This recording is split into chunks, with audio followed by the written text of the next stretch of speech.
Hello and welcome to a new edition of free-to-play Fortnights. This time it's the World Pirates, so everyone's here except for the main guy, Barindi. I don't know anything about the World Pirates in terms of lore because I've never seen the TV movie, I've only read the manga. But Boa Hancock is there, so I know who that is. This Fortnite is pretty easy. The only condition is that you have a team that costs less than 180 points, which is pretty easy even if you use like Mihawk or Enel as your captains. Because combined they will cost 100 if you're using a friend captain also of the same captain.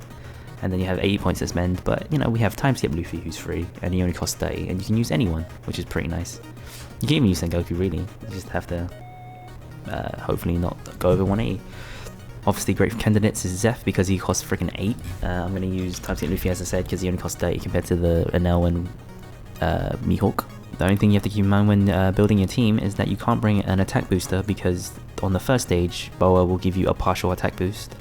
So no matter what, you can't go override this. It will all be on a 99 turns activation. So even if you want to wait 99 turns for some crazy reason, you can have an attack boost. But other than that, it's fine. Just rock with that. This Fortnite is really easy. You won't need any attack boosts anyway. So let's get started. So the first couple stages aren't very difficult. So we'll talk about the skill books instead. You can get the Celestial Dragon as the 6-star book, which is hilarious because they're garbage.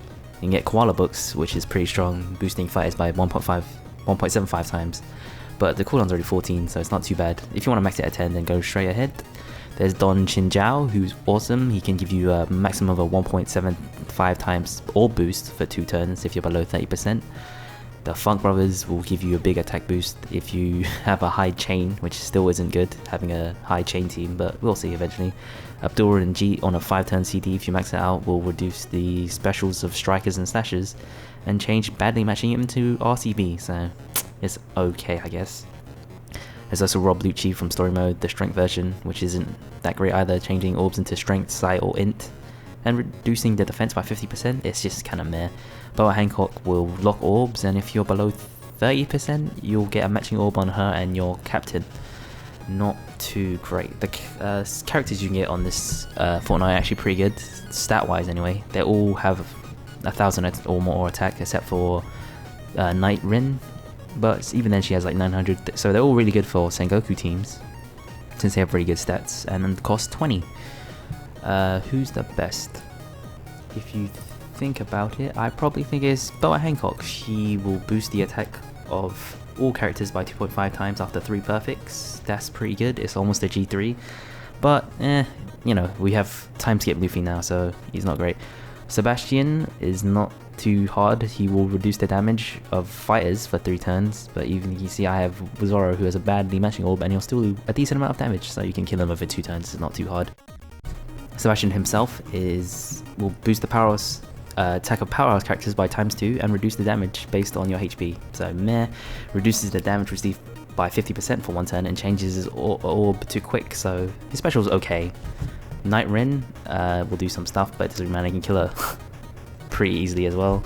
This Fortnite is pretty easy. She boosts the attack and RCV of cerebral characters by 1.5 times, which is rubbish, and reduces paralysis and bind by 2 turns on 11-turn CD, which is actually pretty good. You might actually have some use for her on some stages that have both of those things.